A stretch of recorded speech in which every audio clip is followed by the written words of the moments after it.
And Ron. Hi, everybody. 3, 2, 1, and we are live. Okay, well, welcome to the Toronto Real Estate Live podcast today. This is our third version, and we are picking up steam and momentum. And today we have joining us the fabulous Corey Marin, co-founder of Fox Marin. We have Ian Busher, VP Sales at Fox Marin, and Ruben. The last name always kind of stresses me out, especially on live YouTube. Labovitz. How'd I do? Leibovitz.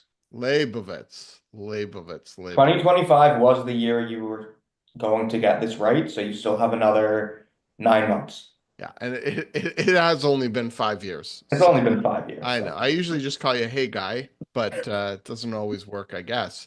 Anyways, a little bit short staffed today, but still lots of expertise and experience to talk about what we're seeing boots on the ground in the market. And without further ado, let's just get into it. So the first thing I want to talk about are bidding wars and bully offers in the low-rise market. Definitely, we are seeing it across the board. I'm going to throw this one over to you, Ian. What have you seen? I know you participated in a bully offer successfully on a luxury home on Friday, but also not just speaking to specifically that, but as well, what else are you seeing going on in the market right now?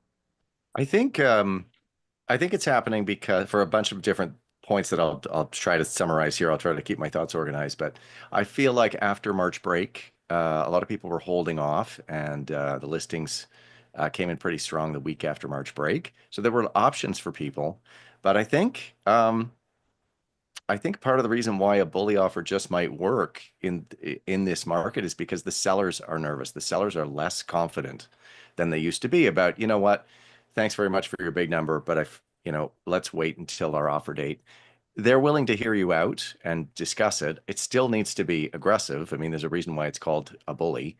But at the same time, I think the sellers are more willing to listen. And the other reason why bullies are happening or occurring is because there might be a lot of listings coming out. A lot of them might be relisting, people putting their property back up for the second or third time and trying again. But the standout listings are still few and far between. They're rare. There's a lot of new inventory, but a lot of it is not knock it out of the park amazing. So those ones will continue to their offer date and hopefully sell for those sellers. Hopefully there's a buyer out there for it. But I think average will continue to follow the status quo. But if you see something that's really outstanding, what's the harm in trying right now?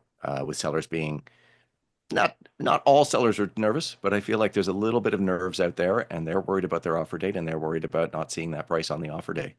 So you're right. On Friday, we saw something that my buyers were ready to go. They did all their homework. We'd been looking for maybe a month or two and waiting for that diamond in the rough. And this one checked all the boxes. It checked even more of the boxes than we had. There were so many features about it that were fantastic, and there was so much potential to add to that we just decided let's start a conversation. Let's get this thing going and see if we can pull it off the market before it gets the chance to do its open houses on the weekend to draw a crowd. Awesome. And it all worked out for our clients. Exactly. And they have a lovely home that's in great shape, and that'll come to market in the next few weeks or so. And hopefully that'll be one where we see another bully come in, only it's going in the different direction. It's coming to us instead of us delivering it. Well, what I really wanted to talk about was more from a higher level in terms of the activity and velocity that we're seeing in the market. We have a listing coming out on the east side, Plater Estates, which is going to be a great listing. If you're watching and interested, send us if you're looking, send us a message. But we've been monitoring some of the activity over the course of the last week to 10 days, and everything is going in multiples right now, which is just shocking given the market. And then we're seeing bullies because of all the multiple offers we're seeing on offer day. Corey, do you want to talk a little bit about that?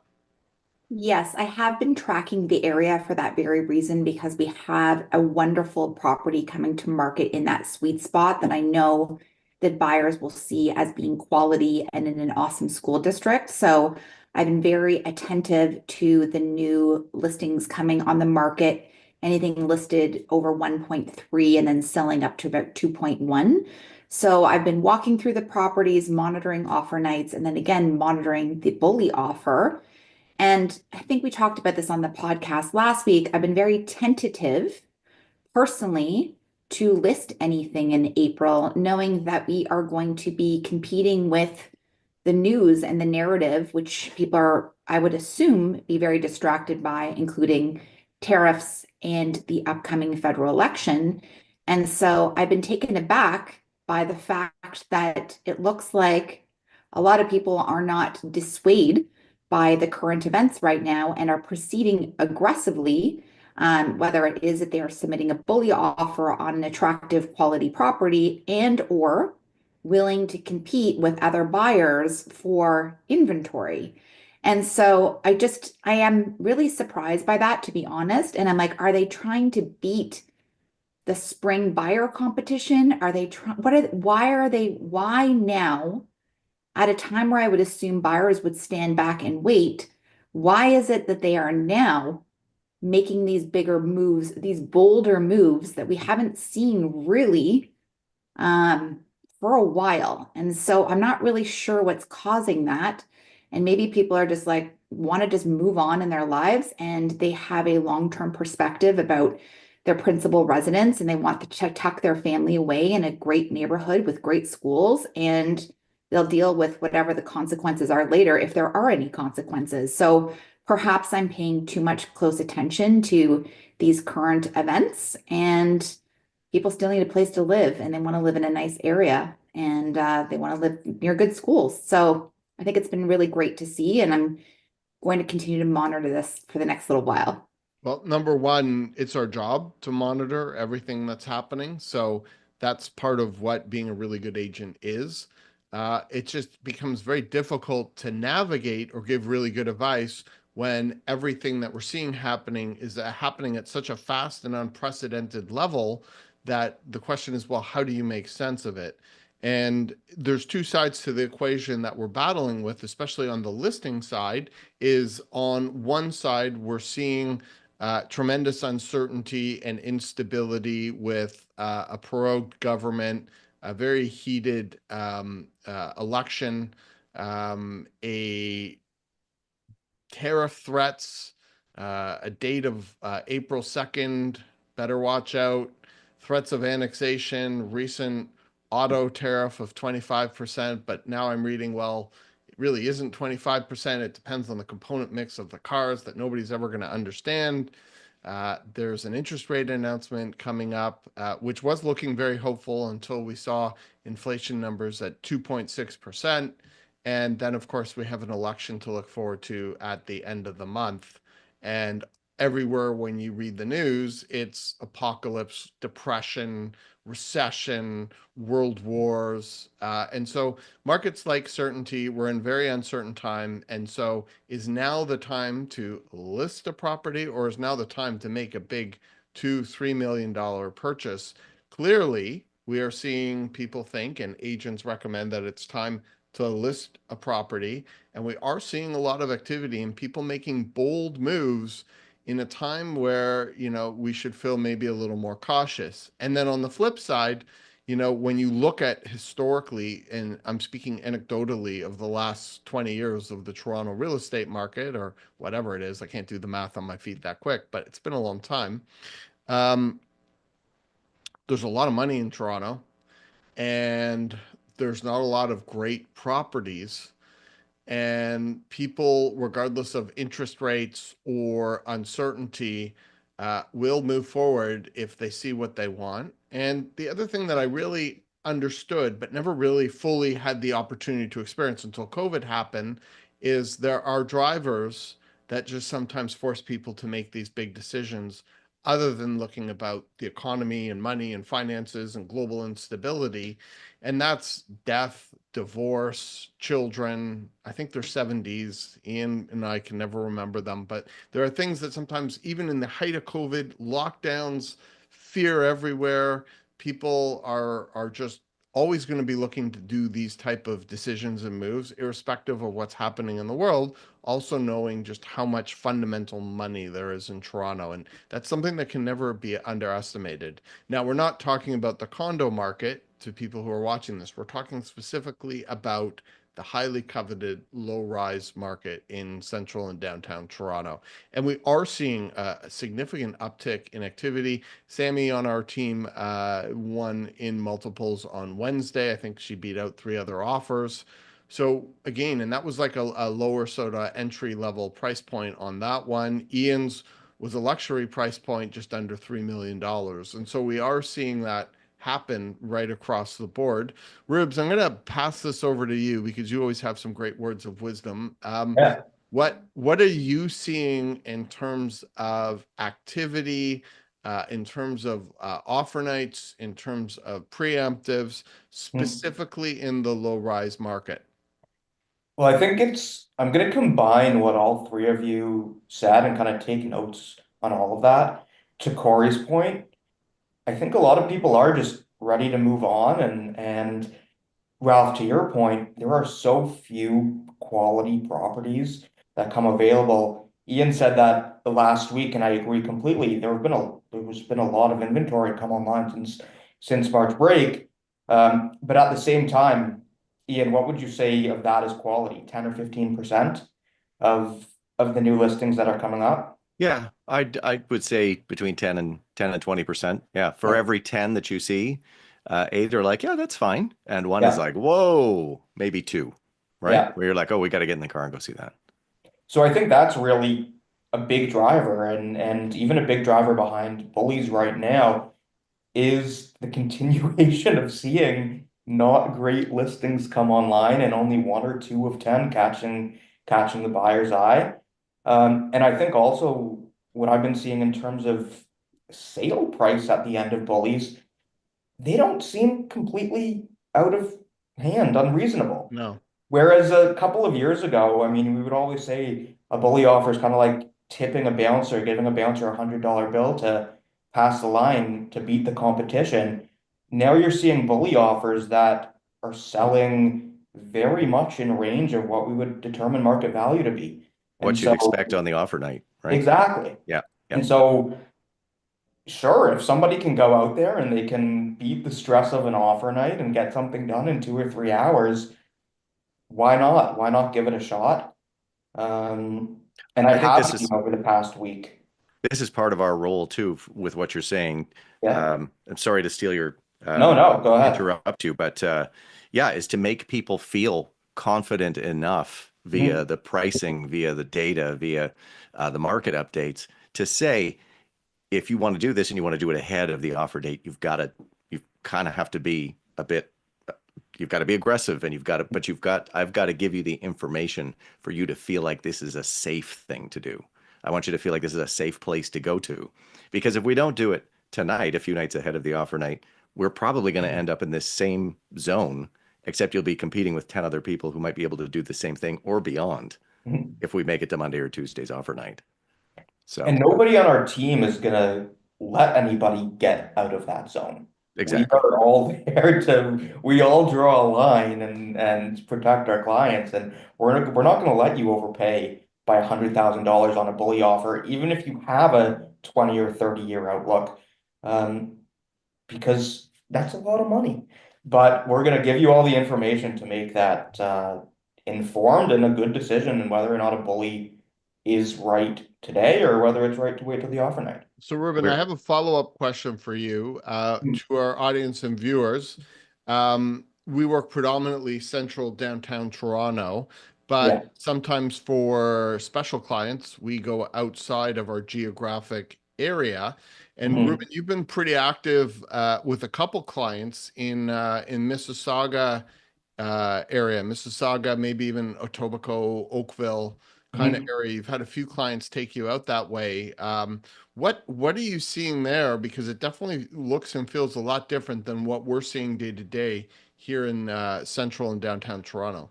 So I'll say yes and no, Hmm. because out west, as I'll say, call it, the predominant strategy, and I really don't understand why, is let's list a property 200,000 or 300,000 dollars over market value, and we wait, and we wait, and we wait, and we do a 50,000 price adjustment 2 months later, and then we eventually sell for 100 or 150,000 dollars under asking. Why that's a good way to sell a home, I don't know. It works out there. A lot of very successful agents do it that way out there. I do not understand it. On the flip side, especially over the past 2, 3 weeks, and I'll actually say even starting in March break, um, I've seen properly priced properties in Mississauga specifically sell very, very quickly. In multiple offer situations, in offer anytime situations. Very few are holding offer nights. You'll see maybe 1 or 2% of listings out there are holding offer nights.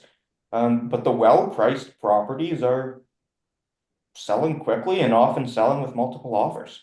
Which is really not what you'd expect to be seeing, as I was saying earlier, going on with everything that's Mhm. happening in the world. And in the last, like, and going back to Ian's point, going back to the last week, ever since we've gotten over March break, there definitely is a palpable uptick, which is normal, but in this circumstance, not necessarily expected. So it's good to see. The jury's still out whether we're actually going to have a spring market. I'm not sure. It feels like there's a little bit of a spring market happening right now, but I think we'll know more in the next few weeks. Ian. I think it's a tale of two spring markets, and I think we talked about this before because of the lateness of Easter. Yeah. We have the go-getters are trying to do it right now.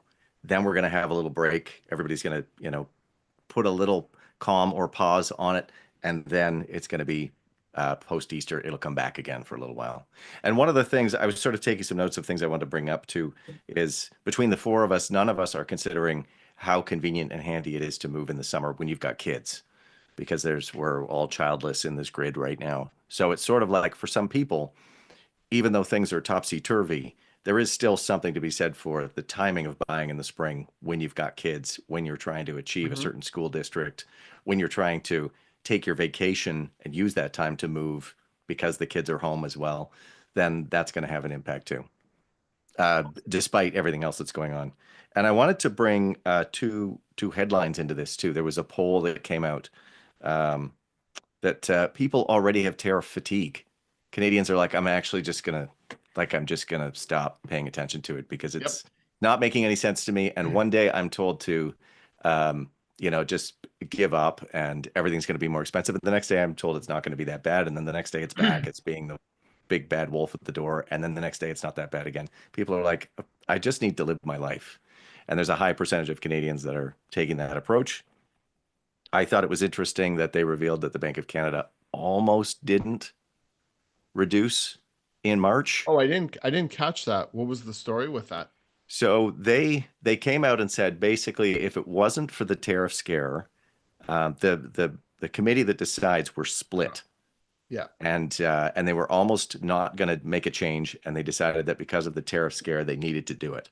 So that information in the news leads me to believe that April might actually not be. They may have said, like, we'll give you one or the other, so let's do it now and help people feel better about this. So April might be a pause, just a guess on my part, a prediction, but I thought that was interesting. And And going back to that though, that was, I mean, it seemed like a slam dunk once the tariff threat became yeah, known. But what was interesting is they didn't have the inflation data that we now have today. yes. So now we saw that after we're over this brilliant GST pause, that in fact inflation is up 2.6%. Hmm. So I think that I can't say the word that I wanted to, but I'll say messery. Now we actually know where we're at, and inflation is starting to bubble up again. So Hmm. it'll be interesting to see in conjunction with what the hell happens or heck happens on April 2nd, what the Bank of Canada is going to do. And they'll probably make their decision at the last minute. However, a lot of people were saying, like smart people were talking about how if we saw the full tariff threat actually come to fruition, then we would see a jumbo reduction of another 50 basis points. So again, like it's really hard. I mean, they could do nothing. They could do a jumbo. They could do a 25 bips. Mhm.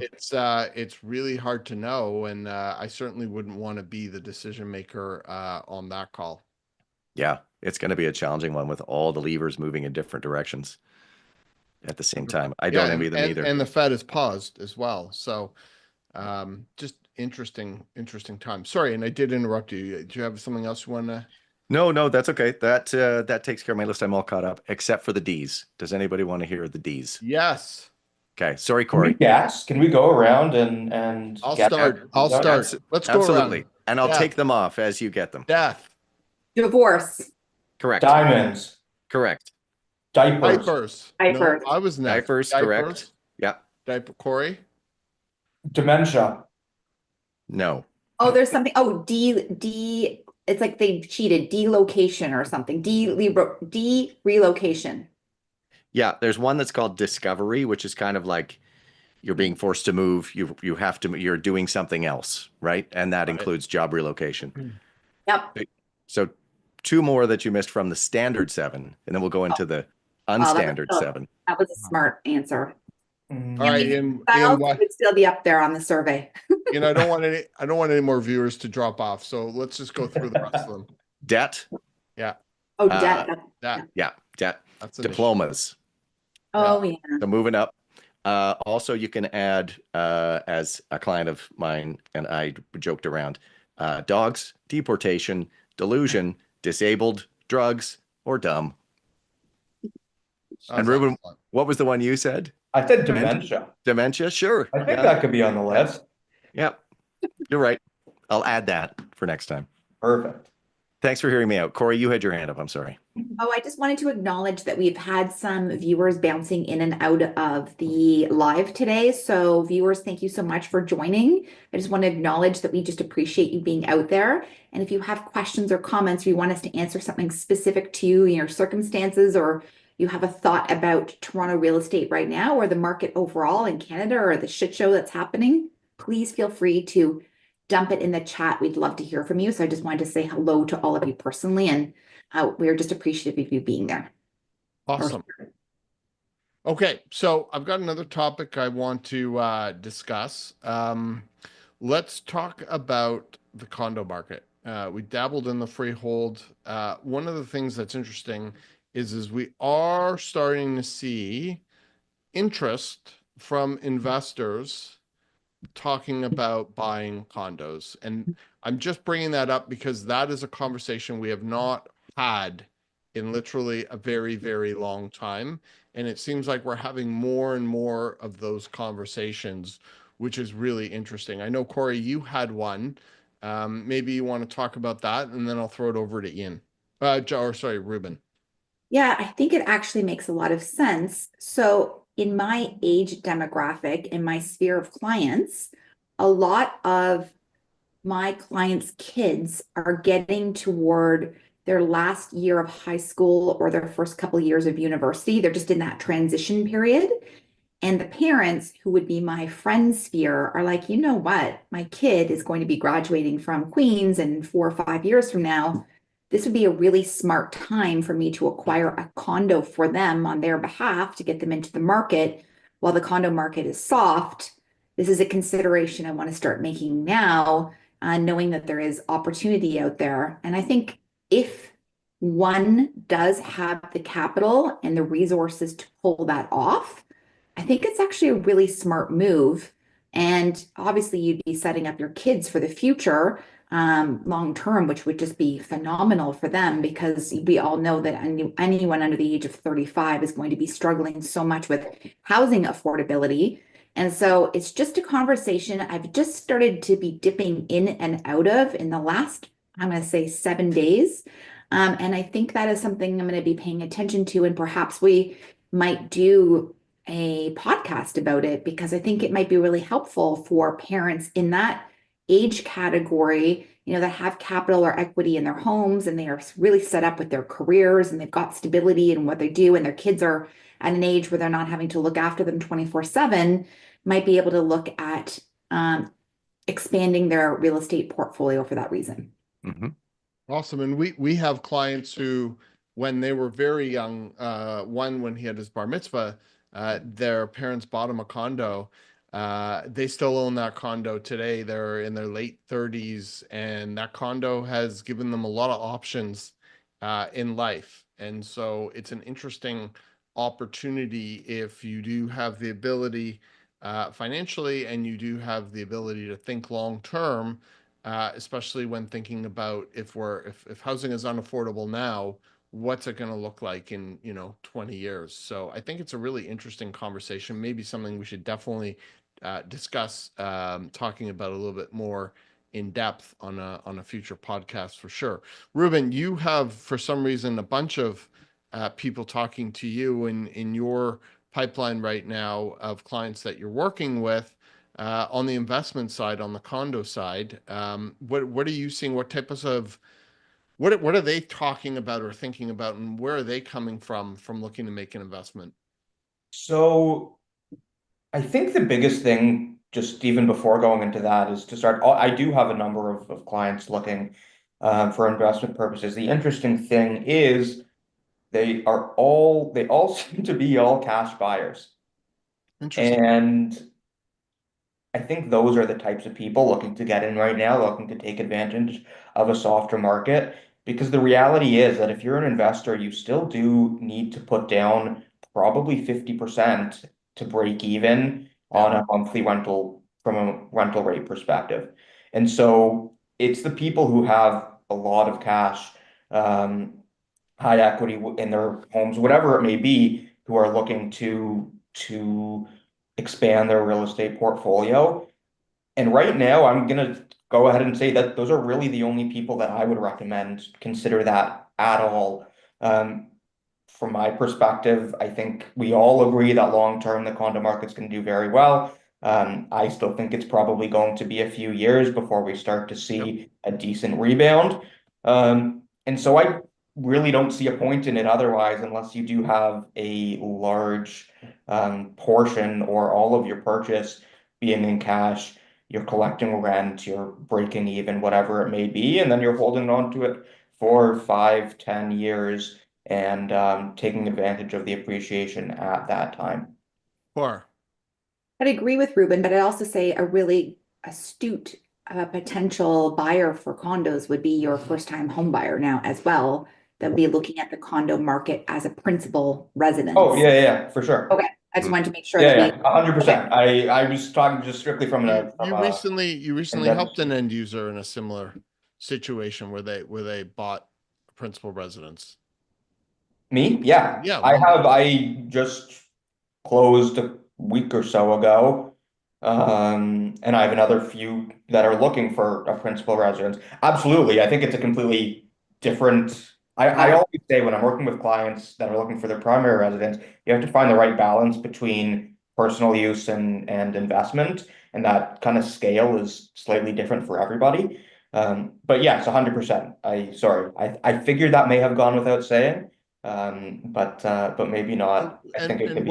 what is their mindset? Like I'm sort of thinking if you're an investor and you've got, I don't know, 500,000 cash or 3 or 400,000, and you're like, okay, if I put it in a GIC, I'm not getting what I once was for it.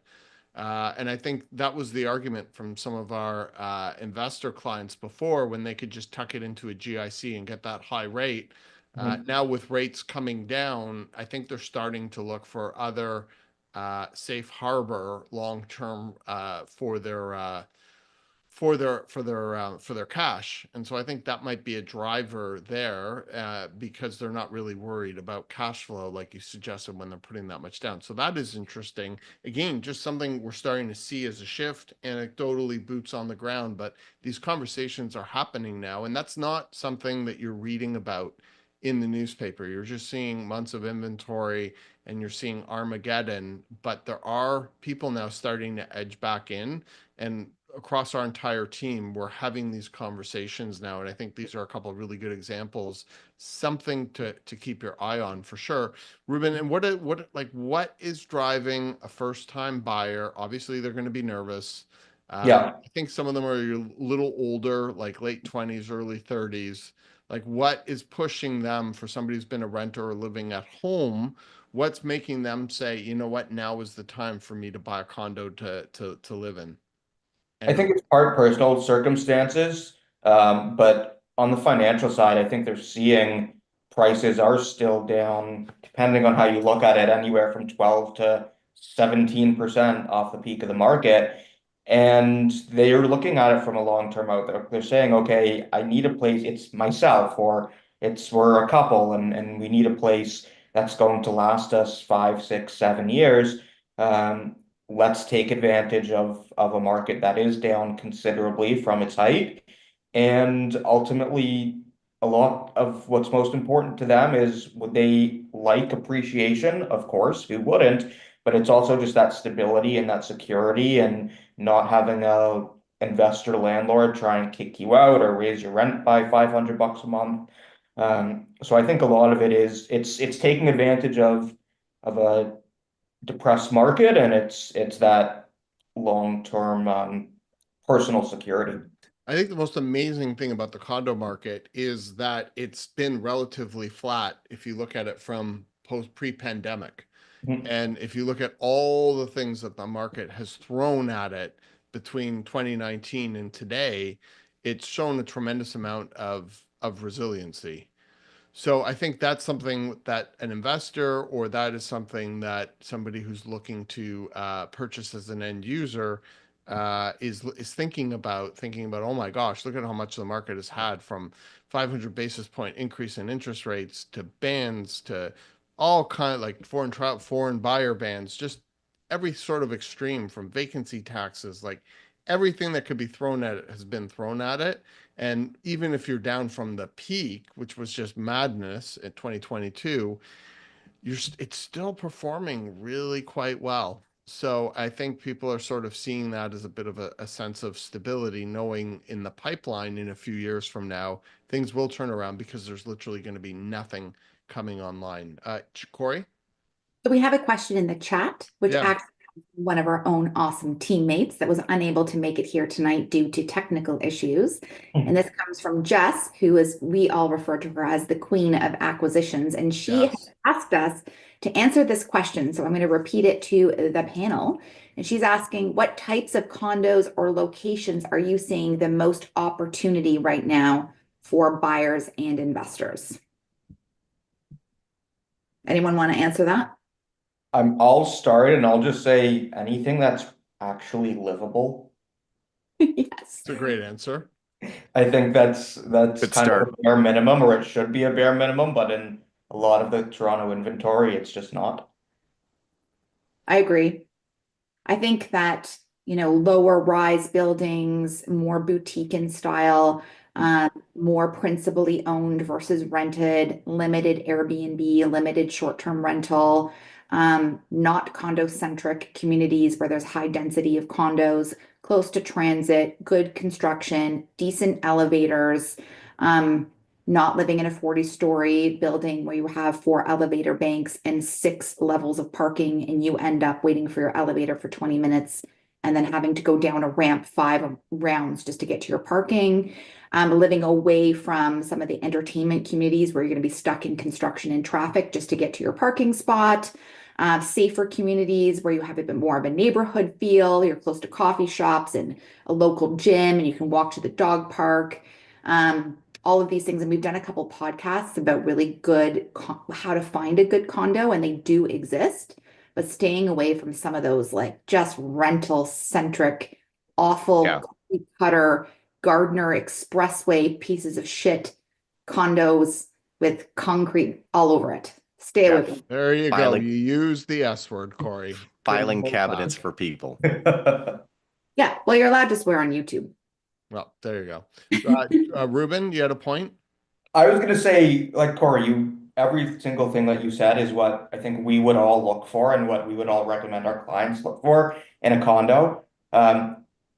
But to Jess's question, none of those would actually present the best opportunity necessarily, because most buildings that have those attributes have been relatively flat, have performed very well in comparison to those 40 tower filing boxes with not enough elevators and all of that. And so while I would never say someone should look there at those types of buildings for themselves to live in, or really for quality of anything, those are probably where you are going to see some of the best prices today. Mhm. I think what you're going to do, what we're going to see is a lot of soul searching with the development industry and future pre-construction buyers who would just buy anything on a floor plan without really thinking about what it is that they are buying. They're just slopping checks down to try and grab something that's going to appreciate. I think developers are going to be more thoughtful, and buyers, investors are going to be more thoughtful, thinking about what they're bringing to market and what they're actually buying. Because in downturns like this, nobody wants to live in these type of places. And I Yep. think they're going to realize what holds value are properties that are, as Ruben was saying, livable, or properties that are unique or done thoughtfully or tastefully. And that will always be where the opportunity is, because not only will they perform really well in a downturn, they're going to be the first to appreciate in an upturn. Mhm. Yep. There's Okay. definitely there's learning from, just like you're saying, from developers and from buyers that's going to take place as a result of this, and things From will pain, have to change. from Yeah. pain, from Yeah. pain. There's so From much pain. Absolutely. pain in Yeah. the From system right mistakes. now. Yeah. Exactly, exactly. Well, I think we're going to wrap it up for today. I'm so glad we got to talk about bully offers and multiple offers returning in the low-rise market. Investors starting to peek their heads into condos. I think that is a story to watch for. And if you are tuning in, this is not anything you're going to see in the media. This is what we are seeing boots on the ground with conversations that we're having with people, with average people who are looking to make the best financial moving forward decisions for themselves. And yeah, overall, I think this was a great conversation. I'm so sorry we couldn't have Jessica on this one. She was having a technical issue, but so glad that she could chime in with a great question. Awesome. Anyways, everyone, thanks so much for tuning in. Corey, Ian, Ruben, myself, thank everyone for sticking with us for the last 45 to 50 minutes. We hope we added some value. And if you have any questions or you want to reach out to Fox Marin, please be sure to comment in our comment section, or please be sure to reach out to us and like or subscribe so you can stay up to date to everything that's happening residential real estate related in Toronto. Corey. I just wanted to add that we go live every Thursday at 6 Oh, yes. o'clock. So if you find these conversations helpful, please join us live and bring your questions. We'd love to hear from you live on YouTube. Awesome. Thanks, guys. Thank you so much, guys. Have a great night. Happy Thursday, everybody.